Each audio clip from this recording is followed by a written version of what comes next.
আসসালামু আলাইকুম। Work permit visa সেবা চ্যানেলের পক্ষ থেকে সবাইকে স্বাগতম। আমি তিয়াশা। কেমন আছেন সবাই?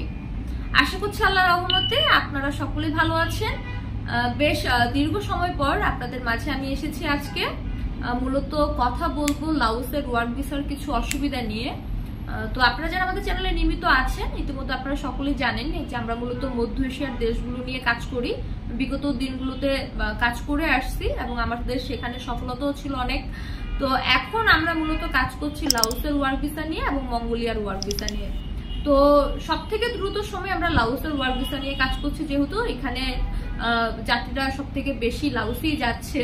তো আমি ভাবলাম যে লাওসে যেহেতু এত মানুষ যাচ্ছে, এত মানুষরা ফাইল সাবমিশন করছে এবং লাওসের মার্কেটে যেই হচ্ছে মানুষজন বিভিন্নভাবে মার্কেটিং করছে, কাজ করছে, তো আমাদের নিজস্ব কিছু দায়িত্ববোধ থেকে আমি ভাবলাম যে লাওসে ওয়ার্ক ভিসার যে অসুবিধাগুলো সেগুলো কেননা আমি আপনাদের সাথে শেয়ার করি।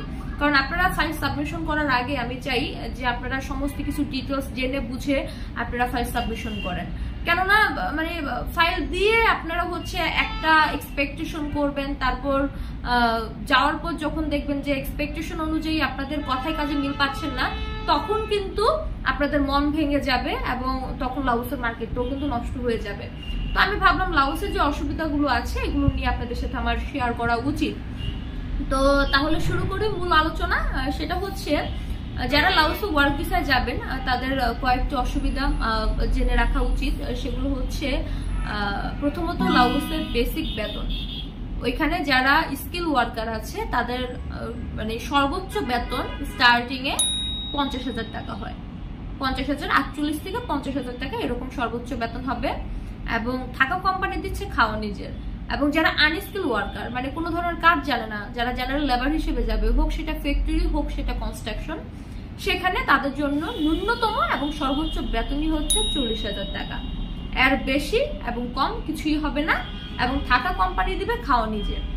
আর লাওসের যে বিষয় সেটা হচ্ছে ওইখানে কিন্তু ম্যাক্সিমাম টাইমই হচ্ছে আপনার টিআরসি রিনিউ হয় না বা টিআরসি করে দেয় না। এবং টিআরসি করে না দেওয়ার কারণে যারা অ্যাপ্লিক্যান্ট আছে, যারা যাত্রী আছে, ওইখানে যাওয়ার পর বিভিন্ন মানে হয়রানির শিকার হতে হয় এবং তারা বিভিন্ন ঝামেলায় পড়ে। তো টিআরসি কেন হয় না এটা আমি আপনাদেরকে বলে দিই। সেটা হচ্ছে যেমন মার্কেটে লাওসের রেট মানে সব থেকে কম, মানে যারা কম রেটে নিয়ে কাজ করতেছে এবং কম রেটে ফাইল সাবমিশন করে যাচ্ছে, মূলত এই প্রবলেমগুলো সব থেকে বেশি তারাই হচ্ছে ফেস করতেছে। হ্যাঁ, তো যদি ক্লায়েন্ট ডাইরেক্ট যেয়ে থাকে এবং বিভিন্ন মিডিয়া হাত ধরে ধরে যদি যায় তাহলে তো সেটা অন্য হিসাব। তবে লাওসে আপনারা যখন যাবেন আপনাদের অবশ্যই উচিত হচ্ছে লিখিত ডকুমেন্টস নিয়ে কাজ করা, যে আপনারা 1 বছরের কনফার্ম টিআরসি করে দিবেন কিনা, সেটা যেখানেই ফাইল সাবমিশন করেন না কেন। আমার ভিডিও দেখতে পাচ্ছেন, আমার সাথে কাজ করতে হবে এমন কোনো কথা নাই।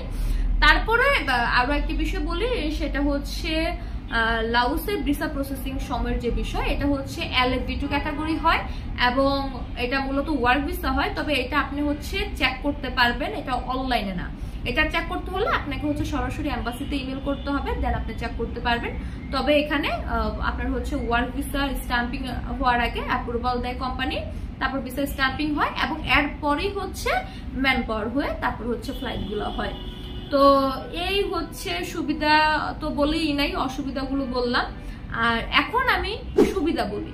সুবিধাগুলো মূলত হচ্ছে দুবাই সৌদির পর সব থেকে দ্রুত সময়ে 100% ভিসা রেশিও যদি কোনো দেশ থাকে তাহলে সেটা হচ্ছে লাওস।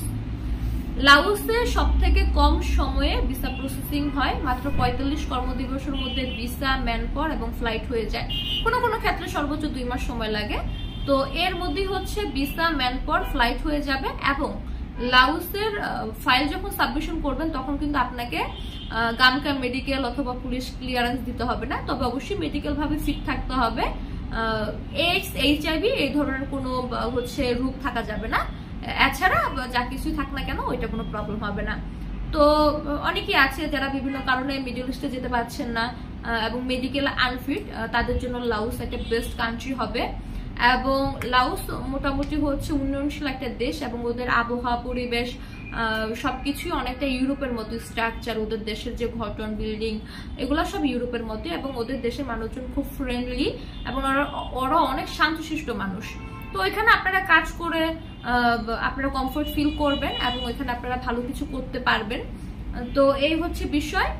আর এই মুহূর্তে আমরা লাউসের কাজ করছি বা আমাদের কাজ কন্টিনিউ করছি আমরা, এবং রেগুলার ফ্লাইট দিচ্ছি আমরা।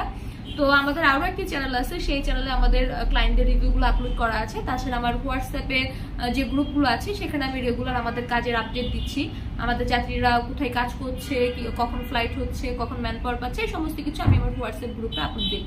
তো এখন বলি, আমরা মূলত লাউসের কনস্ট্রাকশন সেক্টরের কাজগুলো করছি। এখানে আমরা মূলত মাল্টিন্যাশনাল কোম্পানিগুলোর সাথে কাজ করি। আর যারা স্কিল ওয়ার্কার তারা 50,000 টাকা বেতন পায়, যারা আনস্কিল ওয়ার্কার জেনারেল লেবার হিসেবে যায় তারা বেতন পায় 40,000 টাকা, এবং যাওয়ার পর 1 বছরের টিআরসি দিচ্ছি এবং কনফার্ম ম্যান পাওয়ার করে ফ্লাইট দিচ্ছি লাউসের। তো যারা লাউসে যেতে চান তারা অবশ্যই আমার সাথে যোগাযোগ করবেন। আশা করছি লাউস নিয়ে যত অসুবিধা আছে সবগুলো আমি এই ভিডিওতে ক্লিয়ার করতে পেরেছি। আর আমার ভিডিওটি যদি ভালো লাগে তাহলে অবশ্যই হচ্ছে আমার চ্যানেলটি সাবস্ক্রাইব করবেন, এবং আমার সাথে যোগাযোগ করার কন্ট্যাক্ট নাম্বার আমি আমার ভিডিওর ডেসক্রিপশনে দিয়ে দিব। আর আমার হোয়াটসঅ্যাপ গ্রুপে যারা জয়েন হতে চান তারা আমাকে কমেন্ট করবেন, তাহলে আমি আপনাদেরকে হচ্ছে আমার গ্রুপে অ্যাড করে দিব। অবশ্যই আপনাদের নাম্বার কমেন্ট সেকশনে দিয়ে দিবেন। তো আজকে এই পর্যন্তই, দেখা হবে নতুনভাবে নতুন আরো একটি ভিডিওতে নতুন কিছু নিয়ে। তো ভালো থাকবেন সবাই, ধন্যবাদ, আসসালামু আলাইকুম।